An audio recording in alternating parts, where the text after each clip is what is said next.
प्रथम स्कंध का ये 13वां अध्याय प्रारंभ होता है। विदुर जी का धृतराष्ट्र को उपदेश देना और उन्हें साथ लेकर हिमाचल में तपस्या के लिए जाना, नारद जी का आना और शोक संतप्त युधिष्ठिर को धृतराष्ट्र का समाचार बतलाकर उन्हें उपदेश देना। इसके पश्चात महात्मा मैत्रेयी जी से उपदेश ग्रहण करने के लिए साधु पुरुष विदुर जी हस्तिनापुर से द्वारका को गए। वहां कृष्ण ने उनका सम्मान किया। विदुर जी कृष्ण जी के बड़े भक्त थे, इससे कृष्ण जी ने उन्हें बहुत दिनों तक अपने यहाँ रोक लिया। विदुर जी सत्संग का आनंद लेते हुए द्वारका में रहकर विष्णु जी की आराधना करने लगे। कितने ही दिनों बाद वे फिर हस्तिनापुर आए। यहाँ पांडवों ने अपने साधु चाचा का बड़ा स्वागत सत्कार किया। स्वयं राजा युधिष्ठिर ने उनके पांव धोए। सती गांधारी माता कुंती और द्रौपदी आदि स्त्रियों ने बड़ा हर्ष प्रकट कर विदुर जी से प्रेम प्रदर्शित किया। जब विदुर जी शर्म रहित हो बैठे तब राजा युधिष्ठिर ने उनसे कहा, हे महात्मन, माता सहित हम पांडवों के एक आप ही रक्षक और सहायक हैं। विष से और अग्नि आदि से आपने समय समय पर हमारी रक्षा की है। आज दिन भी हम आप ही की सहायता से इतने उन्नतिशील हो सके। सो हे चाचा जी, कहिए इतने दिनों तक आपने हमें कैसे भुला दिया था? फिर ये तो बतलाइए कि इतने दिनों में आपने कहां कहां भ्रमण किया और अब तक किसी जीविका से आपका शरीर निर्वाह होता रहा है। यद्यपि आपके लिए तीर्थों का भ्रमण और जीविका निर्वाह का प्रश्न कुछ उतने महत्व का नहीं है, क्योंकि आप में तो जनार्दन श्री कृष्ण जी साक्षात विष्णु रूप से विद्यमान रहते हैं। फिर भी हे महात्मन, आप अपने इन समाचारों के साथ साथ हमें ये बतलाइए कि द्वारका में जाकर आपने क्या क्या देखा, क्या क्या सुना है। कहिए, हमारे मित्र यदुवंशी लोग अपने नगर में सुख से तो है ना? जनार्दन श्री कृष्ण जी रहित उनके परिवार में सब कुशल तो है ना? तब युधिष्ठिर के ऐसा पूछने पर विदुर जी ने यदुवंश का नाश छोड़कर द्वारका का सब समाचार कह सुनाया। यदुकुल का संहार इसलिए नहीं हुआ, कहा कि साधु जन प्रजा के दुखों को नहीं देख सकते, वे बड़े दयालु होते हैं। इस प्रकार पांडवों के सम्मान पाकर विदुर जी कुछ दिनों तक हस्तिनापुर में रहे। निर्विघ्न राज्य को प्राप्त कर सुख में पलते हुए पांडवों ने कितने ही दिन बिता दिए, उन्हें समय का कुछ भी पता न चला। तब अधिक समय व्यतीत हो गया। जानकर साधु पुरुष विदुर जी ने धृतराष्ट्र से कहा, हे राजन, आपने व्यर्थ ही में अपने जीवन के समय बिता दिया और कुछ परलोक सुधारने का कार्य न किया। अतः आप शीघ्र ही घर से निकल जाइए, बड़ा भयानक समय आ रहा है। जीवन का ध्येय कुछ और ही होता है। वन में जाकर तपस्या कीजिए। जब अपना परम प्यारा प्राण भी निकल जाता है तब धन आदि में क्या रखा है। अब हम लोगों का वो समय अत्यंत समीप आ गया है कि जब इस असार संसार को त्याग देना पड़ेगा। अतः इसका शीघ्र कोई यत्न कीजिए। पिता, पुत्र, भाई और मित्र मार डाले गए। तुम्हारी भी अवस्था व्यतीत हो गई। शरीर को बुढ़ापा ग्रसित किए हुए है, फिर भी तुम दूसरों के सहारे उनके घर में पड़े हुए कुत्तों का सा जीवन व्यतीत कर रहे हो। जिस भीम को तुमने आग में जलाया, जिसे विष दिया, जिनकी स्त्री का अपमान किया, जिनका धन अपहरण कराया, उन्हीं पांडवों के हाथ से दिए अन्न को खाकर जी रहे हो। परंतु इस प्रकार भी दीन होकर जीने की इच्छा वाले तुम्हें ये भी तो देखना चाहिए कि तुम्हारा ये वृद्ध शरीर वृद्धता से जीर्ण वस्त्रों के ही समान कैसा क्षीण हो रहा है। हाँ, तुम बड़े अधीर हो, परंतु अब तुम्हें संसार से स्नेह त्याग कर निरभिमान हो जाना चाहिए। ये शरीर धर्म से पृथक है। जो ऐसा समझकर अपनी इच्छाओं का दमन करता है, वास्तव में वही धीर है। जो मनुष्य स्वयं या दूसरों के आदेश से वैराग्य धारण कर हृदय में ईश्वर का ध्यान करे, जो सांसारिक कामनाओं को त्याग कर घर से निकल वन को चला जावे, वही श्रेष्ठ है। हे राजन, आपके कुटुंबी और आप भी ये जानते हैं कि काल कब आएगा। जब वो आता है तब मनुष्यों के धैर्य तथा दया आदि गुणों का नाश हो जाता है। इससे आप घर से निकलकर उत्तर दिशा को जाइए।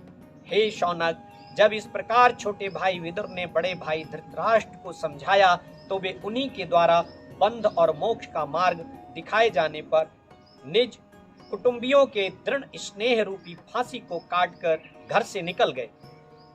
उनके साथ में उनकी पत्नी सुबल की कन्या सती गांधारी और विदुर ने भी उनका मार्ग पकड़ा। चलते चलते वे लोग हिमालय पर चले गए। इधर जब संध्या वंदन से निवृत्त होकर अपने चाचा धृतराष्ट्र को प्रणाम करने के लिए युधिष्ठिर उनके भवन में गए तो देखा कि गांधारी और विदुर सहित वे वहां नहीं हैं। इससे युधिष्ठिर को बड़ा दुख हुआ। उन्होंने संजय से पूछा। संजय ने कहा, महाराज मुझे नहीं मालूम है। फिर तो नाना प्रकार का संकल्प विकल्प हुआ, बड़ी खोज हुई। पांडवों के राजमहल से लेकर समस्त हस्तिनापुर में कोहराम मच गया, शोक की काली घटा छा गई। इतने ही में तुम्बरु आदि गंधर्वों को साथ लिए हुए वहां नारद जी आ पहुंचे। तब नारद जी को देखकर भाइयों सहित युधिष्ठिर ने उनका बड़ा स्वागत सत्कार किया। नारद जी ने राजा का कुशल समाचार पूछा। युधिष्ठिर ने कहा, महाराज और तो सब ठीक है, इस समय नवीन दुख आ पड़ा है। नारद जी ने कहा, वो कौन सा नवीन दुख है? धर्मराज ने बताया, मेरे चाचा धृतराष्ट्र और विदुर जी न जाने कहां चले गए हैं। उनके साथ में माता गांधारी भी चली गई हैं। हम सब उन्हीं के शोक में पड़े हुए हैं। हे देव ऋषि, आपकी गति अवाध है। आप त्रिकालदर्शी और सर्वत्रगामी हैं। यदि आप जानते हो तो बतलाइए कि मेरे पिता समान दोनों श्रेष्ठ चाचा कहां चले गए हैं। तब नारद जी ने कहा, हे युधिष्ठिर, शोक ना करो। ये संसार ईश्वर के वश में है। वही सबका संयोग और वियोग कराता है। जैसे खेलने वाले की इच्छा से ही खेलने की वस्तु एक स्थान में अथवा अलग अलग रहती है, वैसे ही ईश्वर की इच्छा से ही मनुष्यों का संयोग और वियोग होता है। इसमें चिंता किस बात की है? ये पृथ्वी, जल, वेग, वायु और आकाश से रचित शरीर काल, कर्म और गुणों के वश में है। तब भला ये दूसरों की रक्षा करने वाला कौन है?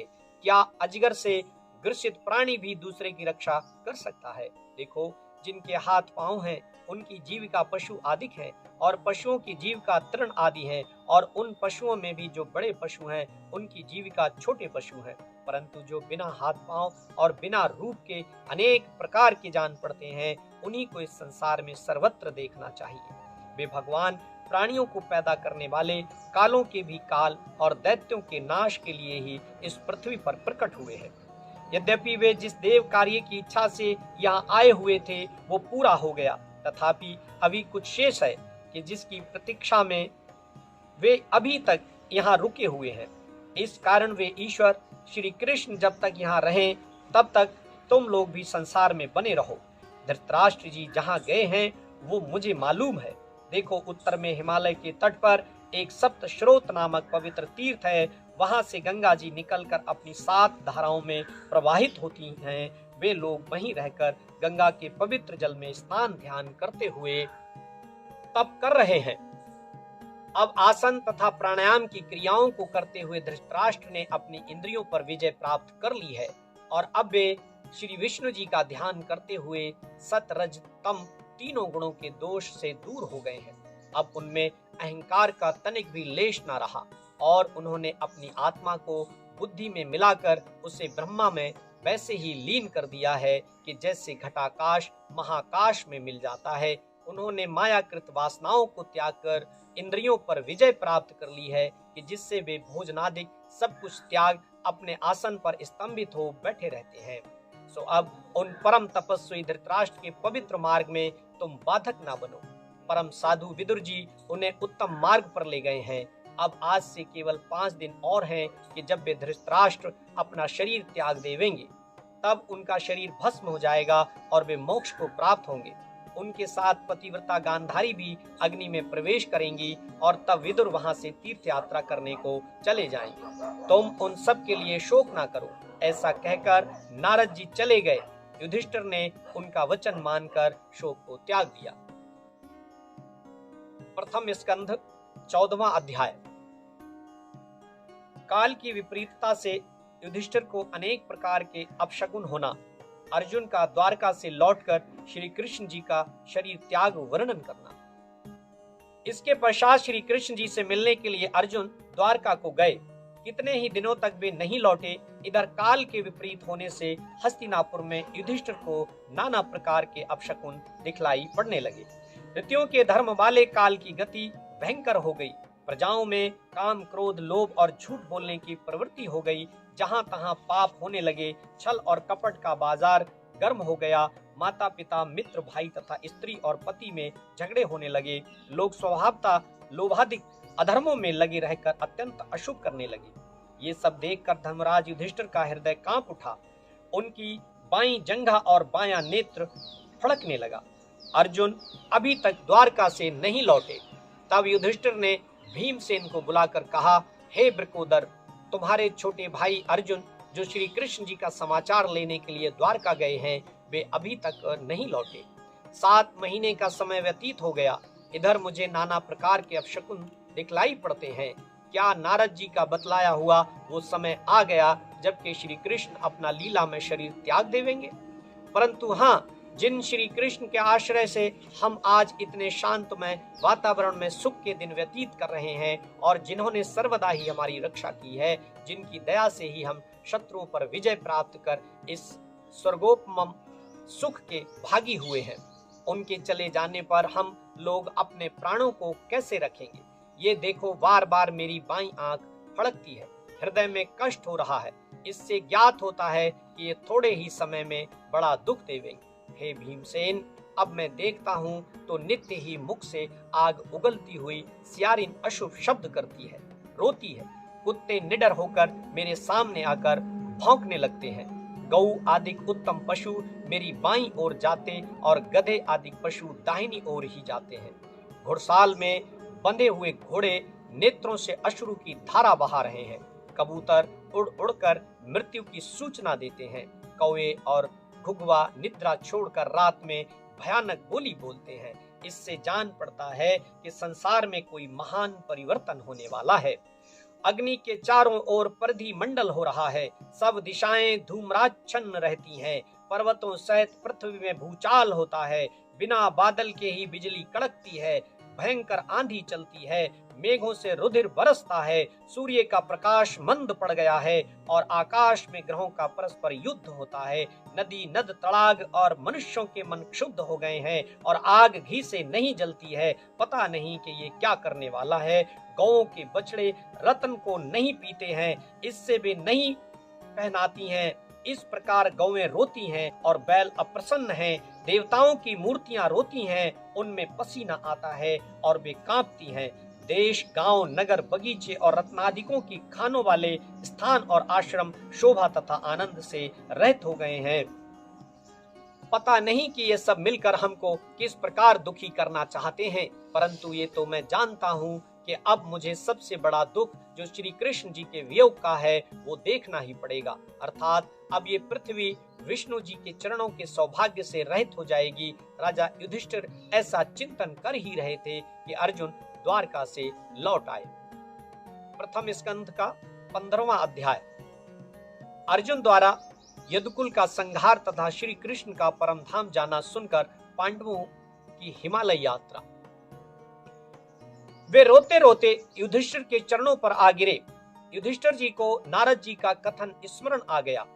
उन्होंने अर्जुन से द्वारका का समाचार पूछा। अर्जुन तेज से रहित और शोभाहीन से हो रहे थे। उनका मुख कमल सूख गया था और वे बड़े शोक के मारे आंसुओं को रोककर कुछ बोल ना सके।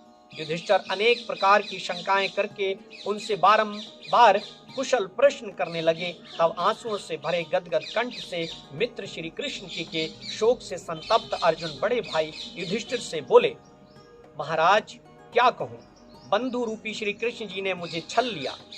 जिन श्री कृष्ण जी के आश्रय से मैंने स्वयंवर में राजा द्रुपद के घर आए कामदेव के समान सुंदर राजाओं का तेज हरण कर लिया, धनुष को चढ़ाकर जो मैंने मत्स्य भेद कर द्रौपदी को प्राप्त किया, हे महाराज, जिन श्री कृष्ण जी की सहायता से मैंने मैं को परास्त कर खांडव वन को अग्नि के लिए दिया, अद्भुत शिल्पकार मैं द्वारा जो मैंने आपके सभा भवन का निर्माण कराया, आपके राजसूय यज्ञ में राजाओं से अद्भुत भेंट प्राप्त किया, वही आज मैं दीन और अनाथ हो गया। हाँ, ये वही भीमसेन है कि जिनमें 10,000 हाथी का बल था और जिन्होंने श्री कृष्ण जी के तेज से यज्ञ के लिए राजाओं के मस्तक को पैर पर रखने वाले अत्याचारी जरासंध को मारकर राजाओं की बेड़ी छुड़ाई थी और जिनके पराक्रम से ही उन राजाओं ने आकर तुम्हारे यज्ञ में धनादि से सहायता की थी। ये वही भीमसेन है कि जिनके इन पैरों पर कपटी दुशासन आदि के आंसू गिरे हुए थे। इन्होंने दुष्ट दुर्योधन और दुरात्मा दुशासन से द्रौपदी के उस अपमान का बदला चुका लिया था। कि जिन्होंने इस पतिव्रता के साथ सभा भवन में जो अत्याचार किए थे उसके केश पकड़कर खींचे थे, तब मैंने या भीमसेन ने ये जो कुछ किया, सब में जनार्दन श्री कृष्ण जी की ही कृपा और सहायता थी। भला वे श्री कृष्ण जी हमारे कैसे हितैषी थे कि जिन्होंने हमारे वनवास के समय दुर्वासा के आने पर अतिथि सत्कार के लिए उन्हें पराजित कर भली भांति लज्जित किया। अहो, उन्होंने एक कण शाक में 84,000 ऋषियों को भरपेट भोजन देने की व्यवस्था कर दी थी। इन्हीं श्री कृष्ण जी की कृपा से मैंने किरात रूपी महादेव जी से युद्ध कर उन्हें परास्त किया था, कि जिससे प्रसन्न होकर देवादिदेव महादेव जी ने मुझे पाशुपत अस्त्र प्रदान किया था। श्री कृष्ण जी की कृपा से ही मैं इंद्रलोक में पहुंच देवराज इंद्र के बगल में आधे सिंहासन पर बैठ सका था। हाँ, वो श्री कृष्ण जी का ही प्रभाव था कि जो मेरे गांडीव में इतनी अद्भुत शक्ति आ गई थी, मैं उनकी कृपा से देवताओं को भी कुछ नहीं समझता था। विवश होकर देवताओं ने मेरा ही आश्रय लिया था, परंतु आज उन्हीं तेजस्वी पुरुष श्री कृष्ण ने मुझे छल लिया। हाँ, मैं उनकी कृपा से अमित गंभीर तथा बड़े पराक्रमी भीष्म आदि योद्धाओं सहित दुर्धर्ष कौरव सेना रूपी समुद्र को बिना परिश्रम ही पार कर गया। उनकी कृपा से मैंने विराट नगर में अकेले ही युद्ध में लगकर समस्त कौरवों को मार गिराया था। वे लाख चेष्टा करने पर भी राजा विराट की गौएं नहीं हरण कर सके। उल्टे मैंने ही उन शत्रुओं के मस्तकों से उनके तेज का स्थान, मणि मुकुट और रेशमी वस्त्र आदि छीन लिए थे। महाभारत के युद्ध में मेरी रक्षा करते हुए जिन श्री कृष्ण जी ने आचार्य द्रोण और शल्य की सेनाओं में जो उनके वीरों के आयुर्बल और पराक्रम को हरण कर मुझे विजयी बनाए थे, आज उन्हीं श्री कृष्ण जी ने अपनी दृष्टि मात्र से मेरा वो सब कुछ हरण किया जहां वे श्री कृष्ण जी मुझे अपना दाहिना हाथ समझते थे। और जो मैं उनकी कृपा से द्रोणाचार्य, भीष्म, कर्ण, अश्वत्थामा, शल्य, जयद्रथ और महावीर आदि राजाओं का मान मर्दन करने में समर्थ हुआ था, वहीं श्री कृष्ण जी की जिनके चरणों की भक्ति करके मनुष्य आवागमन से मुक्त हो जाते हैं, हाँ, मैं हतभाग्य ऐसा था कि मैंने अपनी दुर्बुद्धि से उन्हें अपना सारथी तक बना डाला। युद्ध क्षेत्र में जब मेरे रथ के घोड़े थक गए और मैं रथ से नीचे खड़ा हो गया, तब उन जनार्दन की ही कृपा से रथों पर सवार युद्ध करते हुए शत्रु मुझे न मार सके। आज श्री कृष्ण जी के मुख से निकले हुए ये शब्द जो वे समय समय पर हंसकर मुझसे हे अर्जुन, हे सखे कुरुनंदन, हे पार्थ कहा करते थे, बड़े ही कष्टप्रद हो रहे हैं। यद्यपि कभी भोजन अथवा एकांत के समय मैंने हंसी में भी उनका अपमान भी कर दिया, तो भी उन्होंने उसे हंसकर टाल दिया। फिर जैसे पिता पुत्र का, मित्र का और पति अपनी स्त्री के अपराधों को क्षमा करता है, वैसे ही समय समय पर उन्होंने मुझे क्षमा कर दिया। परंतु हे राजन, आज उन्हीं पुरुषोत्तम अपने प्रिय सखा श्री कृष्ण जी से रहित होने पर मैं सर्वथा ही निर्बल हो गया हूँ। जब मैं युद्धकुल की इन स्त्रियों को साथ लेकर द्वारका से चला, तो पंचनद पर आते आते मुझे कुछ नीच अहिरों ने ललकारा। मैंने गांडीव को उठाया तो धोखा दे गया, अर्थात मैं ऐसा हतबुद्धि हो गया कि इस पर बाण रखकर उनका सामना न कर सका। यहाँ तक कि मैं प्रयत्न करके भी इस पर प्रत्यंचा न चढ़ा सका। आज ये वही गांडीव, मेरा वही रथ, वही बाण और वही मैं रति विद्यमान हूँ कि जिनके भय से राजा लोग मुझे मस्तक झुकाते थे, परंतु आज वही श्री कृष्ण जी के बिना वो सब क्षण भर में शून्य हो गया। हे महाराज, आप जिस द्वारिकापुरी और यदुवंश का समाचार पूछते हैं, वो द्वारिकापुरी समुद्र में डूब गई और समस्त यदुकुल का संहार हो गया। सब यदुवंशी शराब पीकर नशे में चूर हो आपस में गाली गलौज करके लड़ मरे। दुर्वासा ऋषि के महाशाप से ऐसा घोर संहार हुआ है। बात ये हुई कि श्री कृष्ण से मिलने वहां दुर्वासा ऋषि आए। द्वार पर सांब आदि श्री कृष्ण जी के पुत्र पौत्र बैठे हुए परस्पर हंसी मजाक कर रहे थे। दुर्वासा को देखकर उनका और भी कौतूहल बढ़ गया। सबों ने सांब को स्त्री बनाकर उसके पेट पर कपड़ा आदि बांधकर ऊंचा कर दिया और उसे खूब सुंदर साड़ी पहनाकर चद्दर उड़ाकर महर्षि के आगे खड़ा करके पूछा कि हे ऋषि, इस सांब की स्त्री के पेट से क्या उत्पन्न होगा। ऋषि तो त्रिकालदर्शी थे, वे लड़कों की बात समझ गए। उनको बड़ा क्रोध आया। लड़कों ने बारंबार पूछना आरंभ किया। इससे ऋषि ने कहा, इसके पेट से जो उत्पन्न होगा उसके द्वारा यदुकुल का संहार हो जाएगा। अस्तु, उसके गुदामार्ग से एक लोह दंड उत्पन्न हुआ, जिससे समुद्र के तट पर असंख्य कुशाकाश प्रकट होकर शस्त्र हो गए। बस नशे में चूर यदुवंशियों ने उसी को उखाड़ उखाड़ कर आपस में मार पीट आरंभ किया, और इस प्रकार सब पाप ताप के कारण पारस्परिक राग द्वेष एवं झगड़े लड़ाई में काल कवलिक हो गए। घोर पाप के कारण द्वारका की भूमि पृथ्वी को असह्य हो गई। श्री कृष्ण जी ने उसे बचाने की बड़ी चेष्टा की, परंतु सब व्यर्थ हुआ। काल ने अपना काम समाप्त किया। उस संघार से अब केवल 4-5 व्यक्ति शेष रह गए हैं।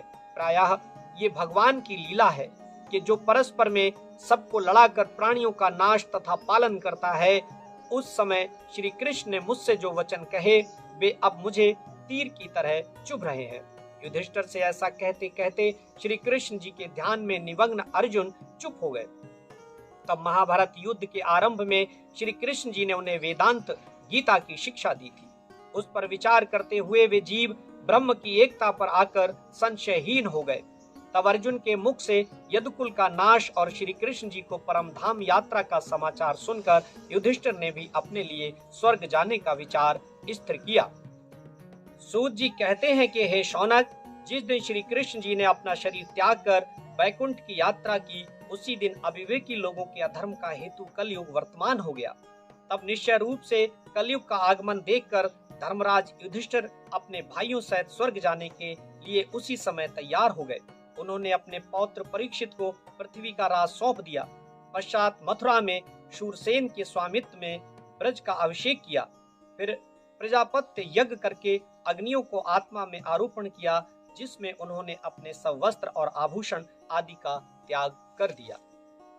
इस प्रकार वे ममता तथा अहंकारहीन हो सब बंधनों को तोड़कर मन और वाणी को प्राण में लीन कर अपान वायु के द्वारा मृत्यु को अपने शरीर में लीन कर लिए। फिर वे वीर बलकल धारण कर भोजन रहित हो केशों को छोड़कर यौन व्रत धारण किए।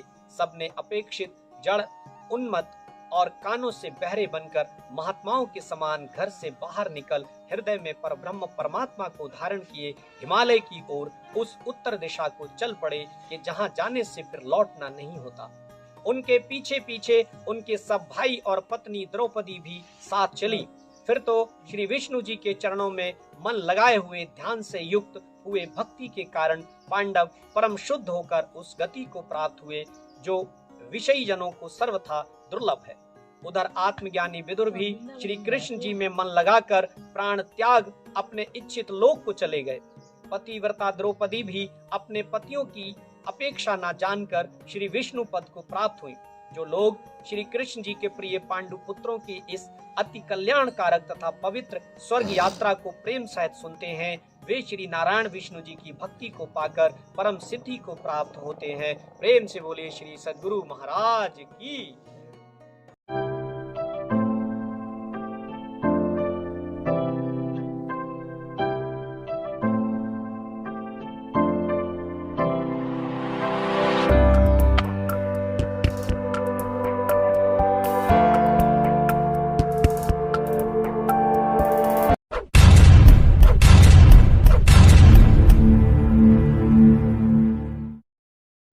अगर हमारा वीडियो अच्छा लगा तो वीडियो को लाइक शेयर करें। हमारे आश्रम की विभिन्न धार्मिक गतिविधियों से जुड़ने के लिए हमें अभी सब्सक्राइब करें, बेल आइकन को प्रेस करें। हमारे आश्रम के फेसबुक पेज को लाइक करें, सुशिष्ट श्री विदुर आश्रम स्वामी कृष्णानंद स्मृति ट्रस्ट, और हमारे इंस्टाग्राम अकाउंट को फॉलो करें श्रीविदुराश्रम.सुशिष्ट। अधिक जानकारी के लिए हमारी वेबसाइट पर जाएं www.sushist.in। जय श्री राम। मिलते हैं नेक्स्ट वीडियो में।